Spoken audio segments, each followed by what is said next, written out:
네, 여러분 반갑습니다. 서진석입니다. 네, 오늘 이렇게 좋은 자리에 초대해 주셔서 감사드리고요. 앞서서 저에 대해서 소개해 주셨지만 저는 큐레이터라고 하죠. 그 예술가의 창작적 이상을 현실화시켜서 대중들한테 연결을 시켜주는 매개자 역할을 한 20여 년 동안 해왔습니다. 또 2차 생산자로서 시각 이미지와 담론들을 끊임없이 제시하는 그런 일들을 해왔고요. 여기 울산시립미술관에 온 지는 추진단부터 시작해서 지금 2년째가 되고 있습니다. 미술관은 올 1월에 개관을 했죠. 이전에는 백남준 아트센터 관장으로도 있었고요. 또 대한공간이라는 그 곳을 제가 또 직접 운영하면서 독립기획자로 일을 해왔습니다. 제가 오늘 말씀드릴 거는 미술관에 관한 이야기를 먼저 좀 하겠습니다. 그리고 이 미술관이 어떻게 울산의 정체성을 융합시켜서 또 세계화시킬 것인가 라는 것도 간단하게 말씀을 드리고요. 여러분 많이 피곤하실 텐데 제가 될 수 있으면 빨리 끝나겠습니다. 먼저 제가 미술관이라는 개념부터 먼저 말씀을 드리겠습니다. 미술관의 어원, 우리가 뮤지움이라고 하죠. 뮤지움이라는 어원은 원래 그리스 신화에 나오는 뮤즈, 그 신, 그리고 또한 초기 미술관 알렉산드리아에 있었던 4세기에 뮤제이온이라는 데서 어원이 왔습니다.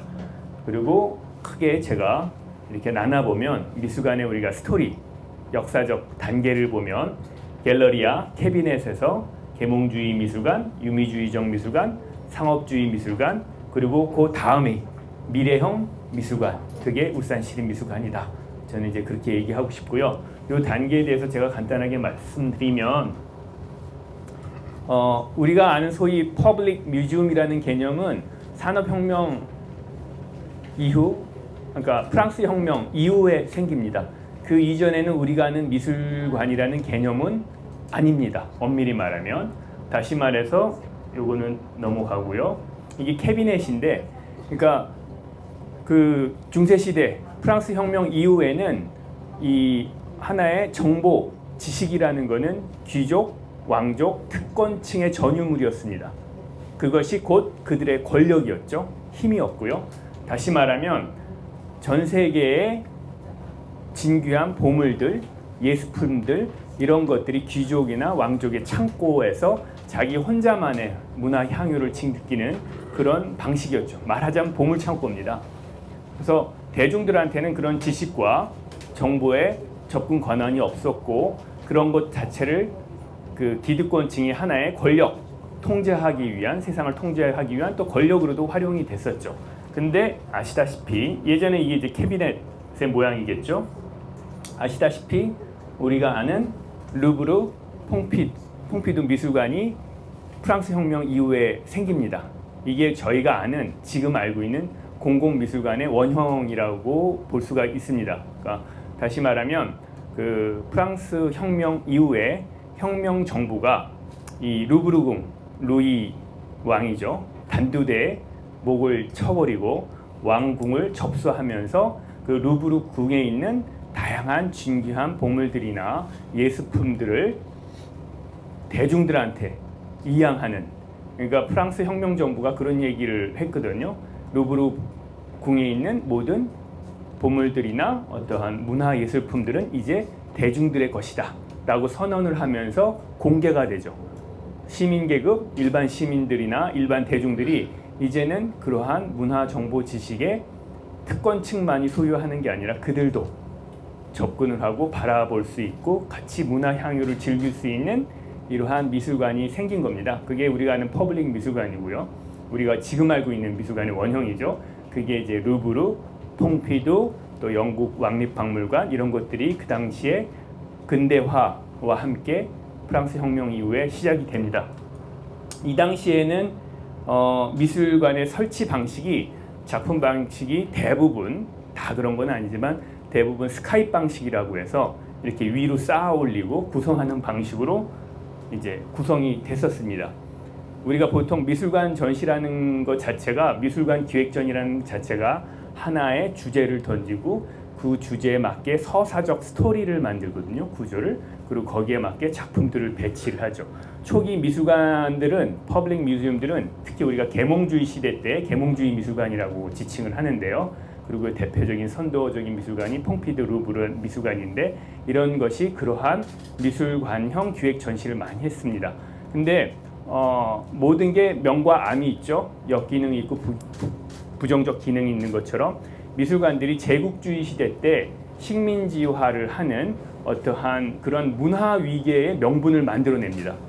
그러니까 이러한 서사적 구조로서 미술관이 하나의 문화적 히스토리를 만들고 그 문화적 히스토리나 서사는 그 안에서 문화 위계를 만들어냅니다. 그러니까 동양은 하위 문화, 서양은 선진 문화. 그래서 과학도 인류학이나 뭐 사회학 이런 학자들이 그런 것들을 명분, 우리는 너네를 침탈을 해도 돼. 왜? 우리는 근대화 시키는 거야. 왜? 우리가 선진 문화니까.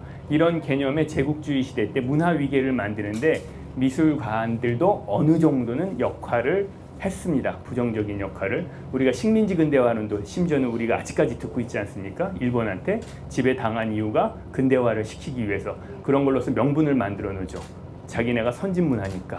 뭐 이런 개념에 그 당시 굉장히 많은 걸 또 뺏어오죠. 박물관들이 다 뭐 이집트 가서 뭐 앙코르와트 가서 다 훔쳐오거든요.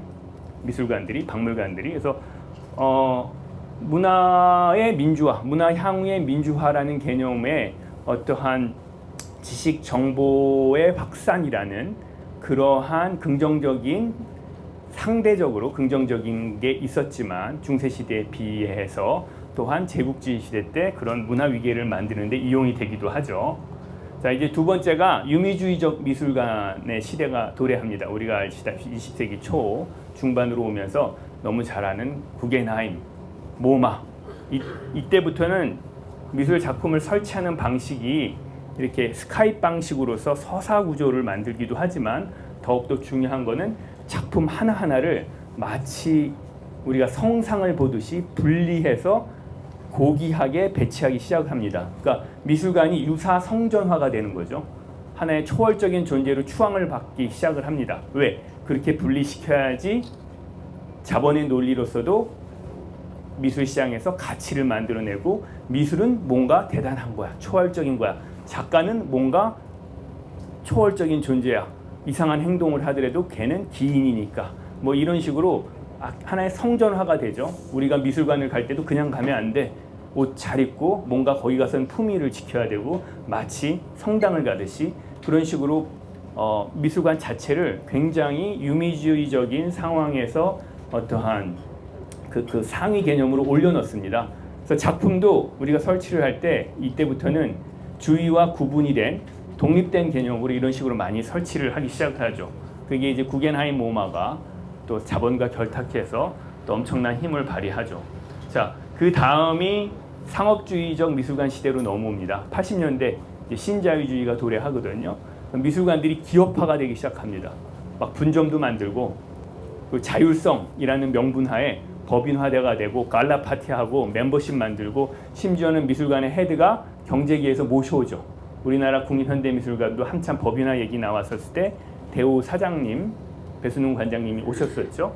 그리고 미술관 안에는 각종 편의시설들, 레스토랑, 카페, 아트샵, 심지어는 예술의 전당이나 DTP 같은 경우에는 굉장히 다양한 트렌드샵도 들어오죠.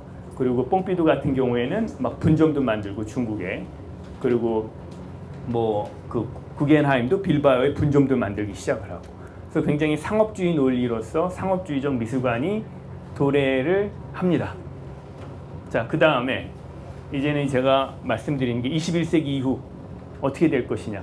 21세기 이후에는 자, 우리가 미술사적으로 미술관이 캐비넷 갤러리아에서 또 계몽주의 시대 때 루브르, 퐁피두처럼 하나의 퍼블릭 미술관 유형이 나왔고, 계몽주의적 미술관의 흐름이 나왔고, 또 유미주의적 시대 때 유사 성전화된 대표적인 미술관의 흐름이 구겐하임 모마였고, 상업주의 미술관도 마찬가지고요.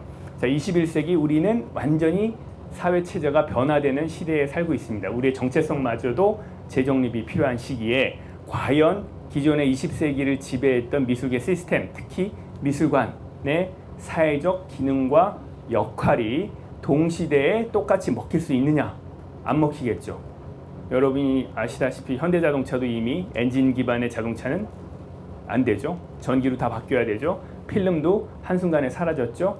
그리고 디지털 카메라로 다 바뀌었죠. 노키아가 한 방에 다 가버리고 애플이나 삼성이 스마트폰으로 떠버렸지 않습니까? 21세기 이 동시대에는 포스트 디지털 시대는 미술관이 해왔던 지금까지 해왔던 사회적 기능과 역할도 이미 그 힘을 다 쇠했죠.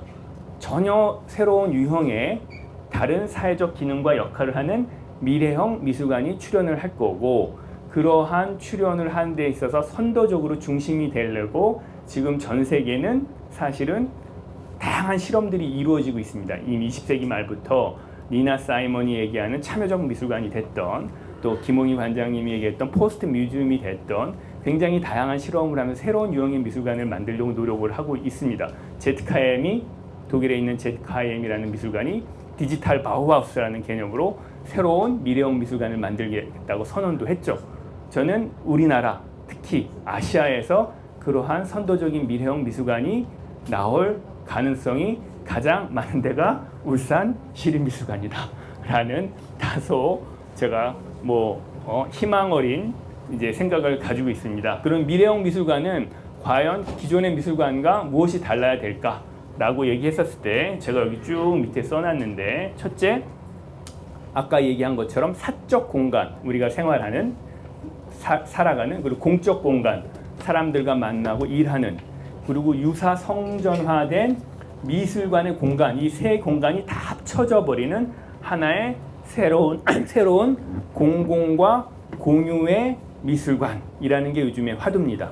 다시 말해서 전문가와 비전문가의 경계가 없는 그런 새로운 유형의 미술관, 니나 사이먼이 얘기하는 참여적 미술관이라는 비슷한 개념이겠죠. 미술관은 그렇게 변화해야 된다. 그리고 두 번째, 이제는 미술관이 미술만 보여주는 게 아니라 예술, 과학, 인문, 사회, 경제학 모든 것들이 융합된 융합형 문화 콘텐츠를 제시하는 공간이 돼야 된다.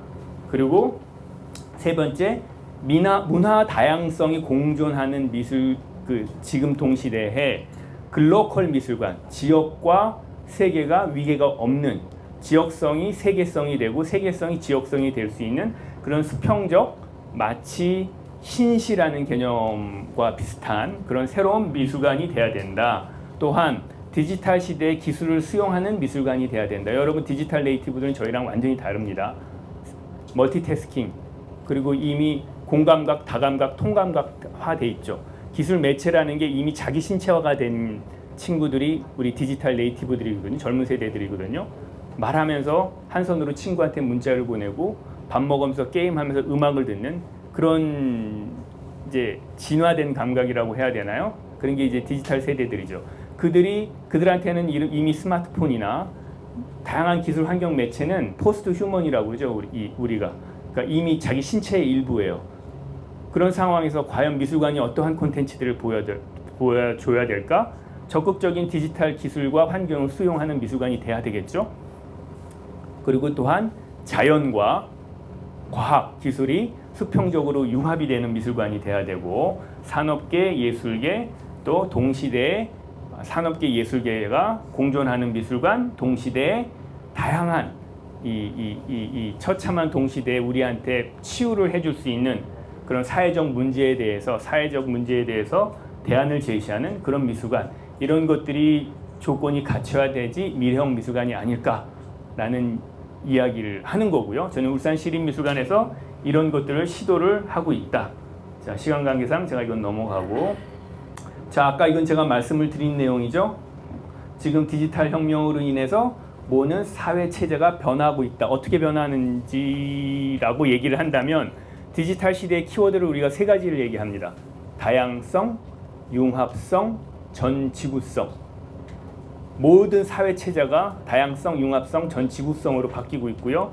우리 인간의 감각과 정체성조차도 모든 게 지금 와이프업 돼버렸죠. LG 사장님이 얘기했던 것처럼 소니를 따라가려고 아무리 달려가도 못 따라가고 있었는데 갑자기 우양우 다시 뛰어 출발점이 달라졌다고 하죠. 그래서 삼성이나 LG가 글로벌 소니나 산수기가 됐던 제너럴 일렉트로닉스를 따라잡았다라는 얘기를 하는데, 그만큼 지금 시대가 변하고 있고 문화 지형도 있어서 아시아가 과거와는 다르게 또 다른 중심구로 떠오르고 있다. 다시 말하면 한국의 미술관들은, 아시아의 미술관들은 굉장히 중요한 터닝 포인트, 갈림길에 놓여 있고 우리는 거기서 선도적인 미래형 미술관을 제안을 해야 된다. 울산이 아니면 그 누군가가 할 겁니다. 예, 그게 일본 동경미술관이 될 수도 있고 ICC가 될 수도 있고 서울의 시립미술관이 될 수도 있고 아니면 중국의 카파가 될 수도 있겠죠. 분명히 나오는데 스마트폰이 나왔듯이 디지털 카메라가 나왔듯이 전기차가 나왔듯이 새로운 유형의 미래형 미술관이 나오는데 그거는 시대의 필요라는 거죠. 하나의 옵션이 아니라 그게 저는 울산이 됐으면 좋겠다라는 거를 말씀을 드리고요. 자, 그러면 과연 울산의 문화 정체성, 제가 여기다 말씀을 이렇게 써놨는데 동시대 아젠다와 제가 나름대로 이제 미술관을 만들면서 초기에 계획을 잡으면서 아젠다와 공유되는 부분이 너무나 많습니다. 저는 그런 거를 가지고 또 다른 가능성을 바라봤는데요. 아시다시피 울산은 그 많은 학자들이 얘기를 하기를 실크로드의 출발점, 다시 말하면 통일신라 시대 때 유일한 국제항으로서 해외 문물이 유입되고 플랫폼들이 교류되는 실크로드의 출발점이었죠. 그래서 여러분 내가 바보가 됐네. 신화가 아니지, 처용이나 아랍, 로만 유리 이런 것들이 다 울산이나 경주에서 출토가 되지 않습니까? 서양의 문물이 가장 먼저 들어오는 곳이 울산이었었습니다. 실크로드라는 거는 여러분 지금이랑은 다르죠. 백남준 선생님이 얘기했던 것처럼 하나의 수평적 네트워크였거든요. 서로의 장점만 흡수를 하는, 지금의 세계화는 뭐죠? 불균형적인 세계화입니다. 경제적 논리로 그런 새로운 상호 호혜의 메타 세계화가 실크로드였고 과거에 그런 동서양의 교류였고 거기에 중심 시작점이 울산이었다. 그리고 여러분이 아는 최저우, 동학혁명의 최저우가 여기에서 머무르면서 우리가 소위 말하는 대동사상, 유불선의 어떤 합리론 사상과 대동사상, 동학의 대동사상을 정립한 곳이 울산이었죠. 그리고 한반도 선사시대의 유적 중심지였고 또한 한국 기술적 근대화의 역사였죠. 여러분 근대화가 산업혁명이라는 근대화가 프랑스 혁명이든 산업혁명이든 근대화가 여러분 두 가지가 있죠. 두 방향이. 하나는 기술적 근대화와 사회적 근대화. 기술적 근대화는 산업혁명을 얘기를 하는 거고 사회적 근대화는 프랑스 혁명이겠죠. 남녀평등, 여권 신장, 인권 신장, 박애 이런. 공교롭게도 우리나라는 사회적 근대화가 굉장히 늦었죠. 80년도 이후나 민주화가 된 거였고 하지만 기술적 근대화의 발상이나 원류가 오리진이 울산이었고 자, 울산이 지금 과거의 그런 기술적 근대화의 상징이었고 어떤 기술 산업의 총화였다면 지금 시대 그게 아날로그적 기계 그리고 제조업 분야였다면 다시 울산이 새로운 디지털 시대에 맞는 기술의 또 다른 21세기 기술적 근대화의 출발점이 되려고 저는 노력을 하고 있는 걸로 알고 있습니다. 전기자동차나 신재생 에너지라든가 다양한 왜 변화하지면 못 살아남으니까 그런 것들을 지속적으로 노력을 하고 있기 때문에 그런 것과 저희 미술관이 추구하는 방향성과 너무 맞는 부분이 있고요. 또 하나 아마 우리나라의 많은 도시 중에서 유일하게 자연과 기술이 제대로 공존이 되고 그러한 실험들이 이루어졌던 곳이 저는 울산으로 알고 있습니다. 울산이 크기는 서울보다 더 크는데요. 천혜의 자연 환경 또한 엄청난 그 환경을 가지고 있고요. 여기 가장 높은 알프, 예전에 여기 호랑이가 굉장히 많았대요. 그만큼 포수들이 많았고 호랑이들이 가장 많은 곳이었고 말들이 가장 많은 곳이었고 하여간 자연으로서는 굉장히 또 다른 정체성을 가진 곳이었는데 여기 근대화가 되면서 기술이 덮여졌죠. 한때 자연이 기술에 거의 먹히고 있었죠. 태화강도 마찬가지고 공해 도시로. 하지만 지금은 이렇게 공존시키는 어떤 능력을 가지고 있는 그런 실험들이 실행이 됐던 자연과 기술의 조화를 이룬 도시가 울산이었고요. 그 또 하나 재미난 게 울산이 타 지역 인구 구성 비율이 가장 많은 곳입니다. 그러니까 여기가 정주 인구가 아니라 여러 곳에서 모인 새로 만들어진, 그래서 지역이 다 섞인 마치 멜팅팟 같은 그러한 문화 다양성의 도시의 대표적인 게 울산입니다. 근데 재미나게도 이러한 문화 정체성이 우리가 추구하는 울산 시립미술관의 방향성과 또한 동시대 문화사의 주요 아젠다와 다 연결이 되거든요. 아시다시피 지금 동시대에 가장 필요한 게 뭡니까? 여기 요거를 보면 요거를 봅시다. 그러니까 80년대 이후에 신자유주의 세계화는 경제 논리로서의 불균형적인 세계화지 않습니까? 미국 위주의. 그죠? 근데 코로나 이후에는 지역주의로 넘어가면서 반세계화 운동이 일어났고, 지금은 문화 다양성과 수평적 상호호의 메타 세계화가 필요한 시기에 이미 울산은 과거의 대동사상이라든가 문화 다양성의 도시라든가 실크로드라는 개념으로 이미 굉장히 많은 실험들을 해왔고, 저는 울산이 문화로서의 메타 세계화를 과거 80년대에 경제 중심의 세계화나 또 코로나 이후에 지역주의 반세계화를 넘어선 또 다른 메타 세계화 무브먼을 만들 수 있는 가장 좋은 곳이 울산이자 울산 시립미술관이다 라는 걸 얘기를 하고 있고요. 동양 사상이 지금 대두가 되고 있죠. 서양 사상은 이원론이지만 동양 사상은 합일론, 조화, 이런 것들의 어떤 또 다른 대안으로서 울산 시립미술관이 이미 이런 정체성을 가지고 있다라는 거고요. 뭐 디지털 기술 환경에 의한 새로운 진화론적 신인류 제시라든가 기술과 인간과 자연과의 공존, 이런 것들의 실험이 가장 잘 이루어질 수 있고 경험이 많은 곳이 울산이라는 곳이다 라는 생각을 합니다. 제가 말을 너무 빨리 하나요, 선생님? 좋습니다. 아니 괜찮아요. 네. 그래서 이거는 이제 제가 어떤 동시대성에 대한 그래프를 그려본 겁니다. 이념 자본에 종속된 휴머니즘에서 기술과 인간, 자연이 공존하는 새로운 주체성을 가진 비욘드 휴머니즘으로 나가야 된다라든가, 뭐 기술과 자연의 상보작 융합, 동양 사상, 메타 세계화, 이런 것들이 요 동시대성에 지금 나아가는 세계사적 아젠다인데, 이게 울산의 아젠다와 정체성과 공유가 되고 또한 시립미술관이 추구하는 방향성과 같다라는 것을 말씀을 드리고요. 그래서 울산 시립미술관의 비전 제가 이미 아까 말씀을 드렸고요. 또 다른 새로운 미래형 미술관을 제시를 하겠다. 그래서 뭐 네트워크, 전 세계 미술관들과 저희가 협의체를 이미 구성을 했습니다. 새로 미래형 미술관의 실험을 하고 있는 15개 미술 공간들과 지금 네트워크를 시도를 했고요. 작년에 저희가 킥오프 미팅을 했고, 올해 말에 아마 여기 미술관의 어떤 관계자들이 울산으로 다 와서 하나의 우리가 협의체를 구성을 하기로 퓨처 뮤지엄 포럼이라는 이름으로 협의체를 구성이 됐고요. 그리고 이 협의체는 기존의 협의체들과는 다르게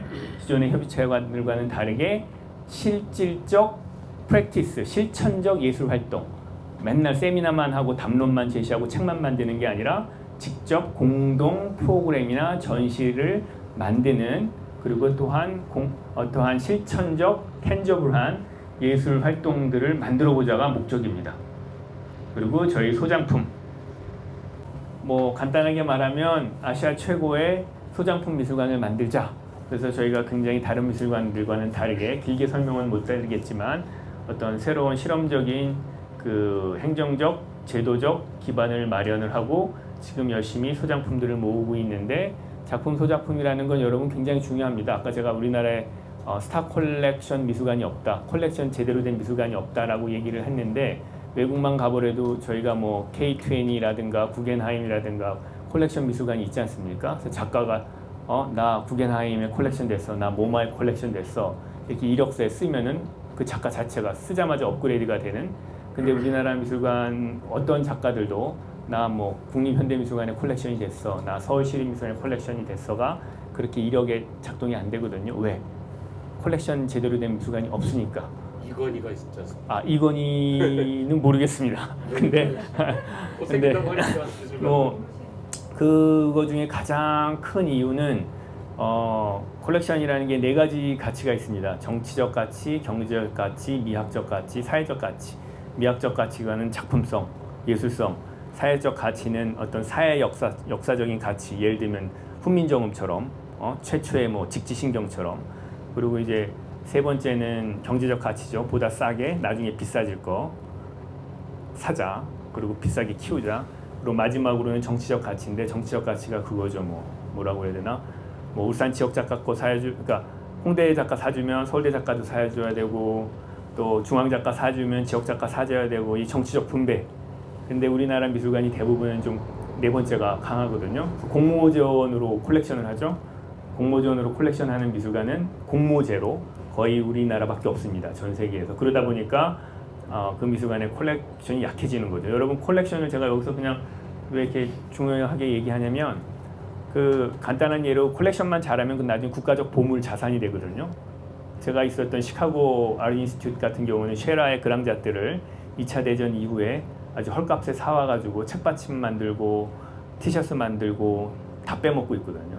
그래서 우리나라 외교장각 도서 반환처럼 그 프랑스 국민들이 왜 프랑스의 대표적인 인상자의 작가 작업이 거기가 있느냐 다시 가져오자 운동을 벌였는데 때는 너무 늦어서 가격이 너무 비싸서 못 가져오고 실패했다. 뭐 이런 얘기가 있는데 저는 울산시립미술관이 그런 소장품 미술관이 제대로 된 미술관이 됐으면 합니다.